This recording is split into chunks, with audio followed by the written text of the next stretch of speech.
Hello, everyone. Welcome to this Radcast on the topic of the alpha version of radical collective intelligence. I'm Jamin Shively, and I'm here with my colleague and co-host, Michael. Michael, how you doing there? Doing well, Jamin. Looking forward to the alpha version of RCI. Awesome. Okay, so first and foremost, let's start off by showing where this topic is in the taxonomy, right? This is the sign in the national park that says you are here. So where are you? Where's Waldo today? He's right here. Alpha version of radical collective intelligence.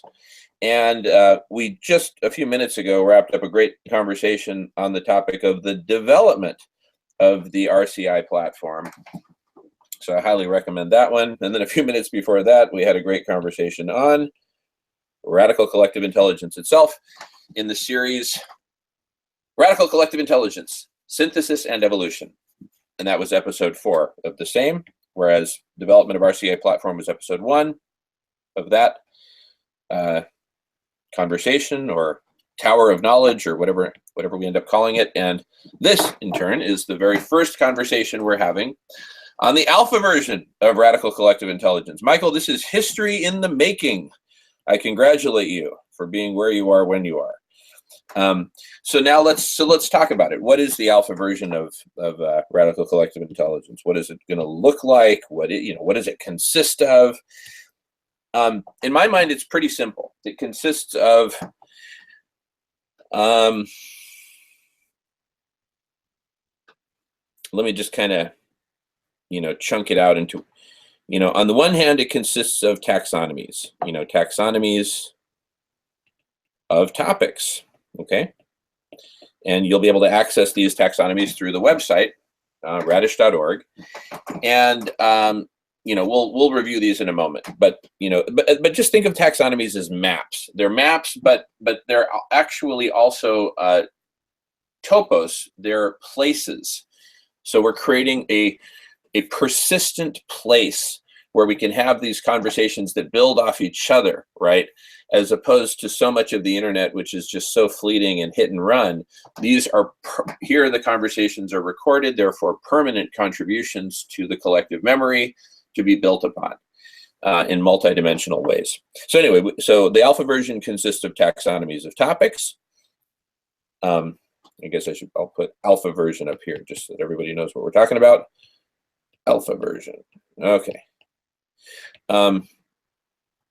Taxonomies of topics is one facet of it, one thing that we're going to have. Another is, I'll just draw as a little icon here, this tower of knowledge, recorded video conferences within each topic. And so you'll have a single tower like this one that we have here right now on the topic of the alpha version of RCI. And then, so in fact, let me represent it this way. Let me represent this current topic of the alpha version of RCI as a platform, okay? Not that it's a platform in the platforms and solutions sense, but just as a pad. Let's just call it a launching pad. It's a launching pad for what? For conversations. And I'll draw these a lot smaller now so I can fit a bunch of them here.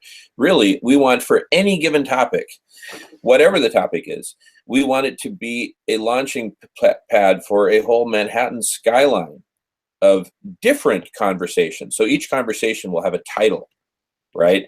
And so, for example, the title of the conversation within the topic radical collective intelligence that we've been doing a series on is called Radical Collective Intelligence, Synthesis and Evolution. It's actually spelled out, but anyway, Synthesis and Evolution. That's the title. But of course, there can be many other, conversations.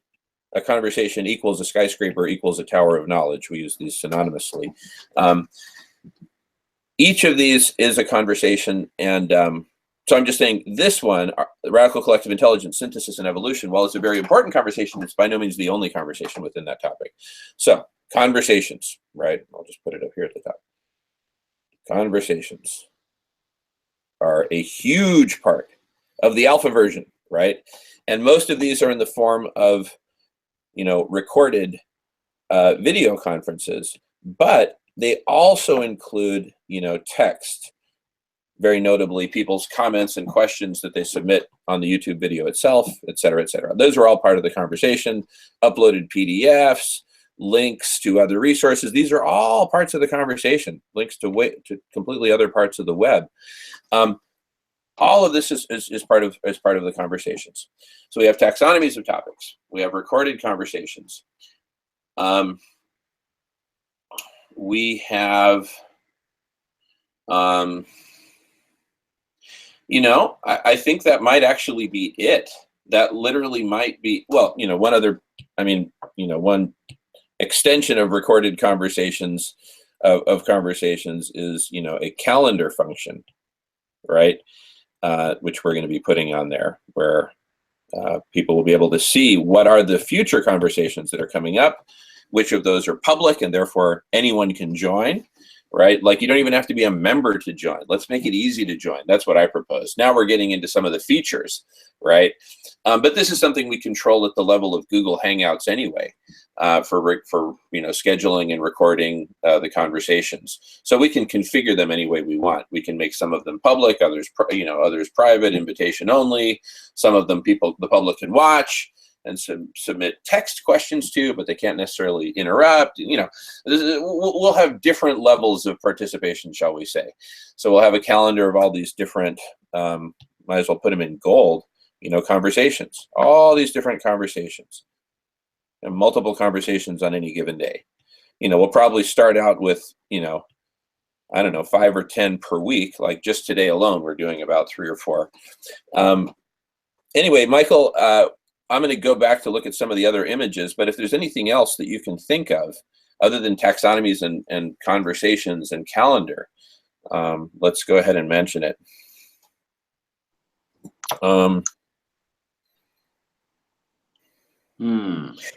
Because here's the thing, we don't even have a code base yet, right? It's not something we're like coding from scratch. We're just cobbling it together. The alpha version is so simple. And part of the reason we're choosing to do it with just a WordPress site and recorded Google Hangouts, which get turned into YouTube videos that we post the links to on the site. I mean, we're not really doing anything. We're not writing our own code to make this happen. Not for the alpha version. For the beta version, yes, but not for the alpha version. Yeah, it's stripped down. For simplicity's sake as well, it's not only it's not only for technical reasons. It's just getting people in that rhythm, right, of scheduling the hangout, attending the hangout, posting the hangout if that needs to happen at first. Yeah, right. Just the most basic functionality. It in a sense, the constraints are our friends. Sure. Exactly. It keeps it simple. It keeps it focused, right? And it keeps it from spinning out of control with complexity. It's not like I can't think of anything else, but in terms of common denominators, Sure. Well, I'll tell you what. Let's enrich it just a little bit here, and talk about the beta version. I know the topic that we're on is the alpha version, but let's just say beta and beyond, right? B squared. Just to kind of because if we have a vision of where we're going, that in a way gives us a better perspective on where we are, right? So what do we want to add on to the alpha version, right? One thing that I would want to do is add, the feature of basically membership, allow people to be members of Radish, which gives them more options, more flexibility than just attending meetings that are on the calendar. If you're a member, you can actually schedule meetings that would then go on the calendar, and you can create new topics. You can do all kinds of stuff if you're a member. So add membership, and then add, like I just mentioned, ability to schedule You see, because right now we are going to be doing the scheduling of the topics, the conversations, and everything, right? But we want members to be able to schedule conversations, right? We want members to be able to create topics, right? Right. We want, members to be able to, invite others, right? And part of the invitation process will be, hey, here's this taxonomy, whether it's a taxonomy of solutions or a taxonomy of needs, the teleological taxonomy with whole world at the top, whether it's a taxonomy of, whatever features of, right? Let's see, what other taxonomies do we have, Michael? We've got the teleological taxonomy of whole world. We've got, taxonomies of solutions, of platforms, of resources. So anyway, all kinds of taxonomies. Don't forget about needs. Pardon me? Needs. Yeah, right. Exactly. So, but anyway, I'm just going to put a big S here. Taxonomies. Lots of taxonomies of lots of different things. I'll just put it that way. Taxonomies. So we want people to be able to, create topics, to navigate through these taxonomies and say, hey, anytime anyone does anything on this topic, right, please notify me, right? Here, let me redirect that arrow. Please notify. Notifications. And then likewise, part of the invitation process can be, related to that, where with the invitations here, we're saying, look, go invite people with these skill sets or with these areas of expertise or experience or whatever, right? And of course, we'll have taxonomies for that. So anyway, this is beta and beyond. I just kind of wanted to dream a little bit, before we close out this discussion on where we are, where, we are controlling the taxonomies, not because we're control freaks, but because we simply haven't created the features for other people to do so, right? But we'll get there. Likewise with scheduling conversations within those topics, and those show up on the calendar, and that's it for now. I mean, that's our roadmap for the alpha version, right? Onward, right? But of course, we're going to be talking about some very interesting topics within, that alpha version, such as saving the planet with radical collective intelligence. So it is very exciting stuff indeed. Just using a relatively simple platform for starters. But hey, simple is good. Why not? It helps us really boil down what do we actually need, right? Because we may not need something that complex given where we're at right now and where we're going. Any additional thoughts, comments, Michael? No, just to back up what you're saying, we want the focus to be on doing. What are people going to actually do, right? Rather than spending most of their time merely exploring, the website. As over time, it'll be an invaluable resource unto itself, right? A whole treasure trove, right, of conversations, information that you can peruse, and that can be your form of participation. But at first, we want to create the content. We want to get people on there. Of course, we want people to be on there all the time anyway, doing hangouts and whatnot. But I'm just saying, I think the balance in terms of the way people are going to use it, it's going to start by actually participating on the hangouts, and then as we develop more and more content, well, then there's more content to peruse. And from there, we'll have to find more sophisticated ways to organize, right? It'll go from that point on, we'll move from beta to beyond. Exactly. Well said, Michael. No, I really like you emphasize the action part. That actually hadn't occurred to me, but because of its simplicity and lack of content initially, what's there to do but act? Hey, there's a hangout starting in an hour. Do you want to be a part of it? We're going to be talking about this thing that is, that you're very passionate about. right? Saving the rainforests, or reversing desertification, or ending hunger, or, you know, cooling the planet, sequestering carbon, whatever it may be, permaculture, whatever it may be, right? Bring it, right? Bring your passion and join the conversation. So yeah, it really encourages people to act. Action, action, action. So it becomes a platform for action, direct action. In what realms? In all these topics that we're talking about, and many, many more. You know, join us and you can create topics. Yeah, You know, like as you said before this recording, at first, expect the audience, I'll call them participants, to be more sophisticated. And then over time, those who are, you know, further out of the loop or more shy or less engaged or whatever, those are the ones that will trickle in later, perhaps, you know, to view the content, right, before getting their feet wet, right? But the people who are going to participate up front are those who are going to basically dive in, you know, head first. Absolutely, that's it.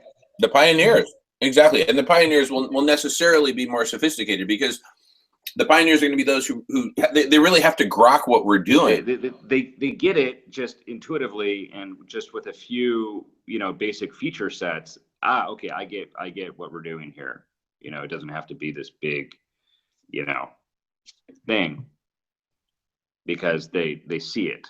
But there are those that don't, or that won't, until, you know, there's a there. Exactly. And that's perfect, right? So because, you know, we prefer to have, you know, more sophisticated participants early on to help us. Yeah, set a higher bar to begin with. Right. Exactly. We're setting the standard. Yeah, but I mean, but you know, it's not some. I see it a little bit differently. The pioneers, well, we're not really setting that bar. We're just saying, I mean, because it's open to anyone. Anyone can join Radish. We're just saying it's going to attract the more sophisticated folks, because you have to be sophisticated to grok what we're doing, and you got to grok it before people don't just. But that'll set a high bar, just in terms of the ethos. That's it. That's right. We're not, you know, oh, hey, you got to clear this bar. We're just saying, you know, it'll set a high standard. You know, when you go to radish.org, right, and engage in radical collective intelligence, right, you know that you're engaging in radical collective intelligence. Exactly. So anyway, yeah. So initially it'll set a high bar, and then over time, yes, there'll be more content, but crucially, part of that content will be increasingly digestible, yes, powerful syntheses, yes. Right? It's like, man, when I went a couple of months ago, there was just some dork with glasses, you know, who, he's like whiteboarding all this crap and equations, and, you know, I really didn't get it. But, you know, 2 months later, man, it was either the same person or someone else or some team with multimedia and whatnot. It was like a cartoon. It was like fun. It was great. Well, I get it. I love it. Right? That's what we're going to have over time. It's inevitable, right? I mean, that's we've set that as a Mm-hmm.